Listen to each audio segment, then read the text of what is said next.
ஏதோ ஆசிர்வாத குறைவினாலோ இல்லை நீங்க எளிய குடும்பத்தை சேர்ந்தவர்ங்கிறதுனால அற்பமா எண்ணப்படுறதுனாலயோ சிரிக்கிறதையே மறந்து போன உங்களை பார்த்து தான் தேவன் சொல்றாரு, உம்முடைய வாயை நகைப்பினாலும் கம்பீரத்தினாலும் நிரப்புவார்.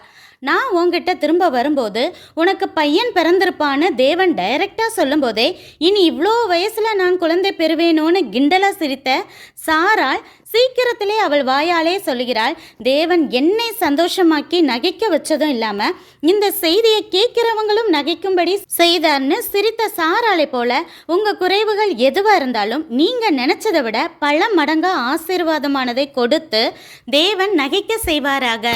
10 ரூபா சாக்லேட் சாப்பிட்ற குழந்தைய யாரோ தெரியாமல் தட்டி விட்டு அந்த சாக்லேட் கீழே விழுந்துடுச்சுன்னா அந்த பேபி அழும். அதே நேரம் அவங்க அப்பா ஓடி வந்து அந்த குழந்தைய பைக்கில் வச்சு வேடிக்கை காட்டி 500 ரூபாய்க்கு ஃபேமிலி பேக் ஐஸ்கிரீம் வாங்கி கொடுத்து சாப்பிட சொன்னால் திரும்ப அந்த குழந்தை 10 ரூபா சாக்லேட்டை நினைக்குமா?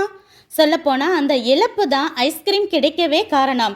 அதுபோல் சத்ருவினால் தட்டிவிடப்பட்ட வாய்ப்புகளை நினச்சி அழுகிற உங்களை தேவனும் இந்த அப்பா போல பெரிய அளவில் ஆசீர்வதித்து உங்கள் இழப்பை மறக்க செய்து உங்களுடைய கம்பீரமான சிரிப்பை உங்கள் சத்துருக்களும் காண செய்வாராக. வாழ்த்துக்கள். நன்றி.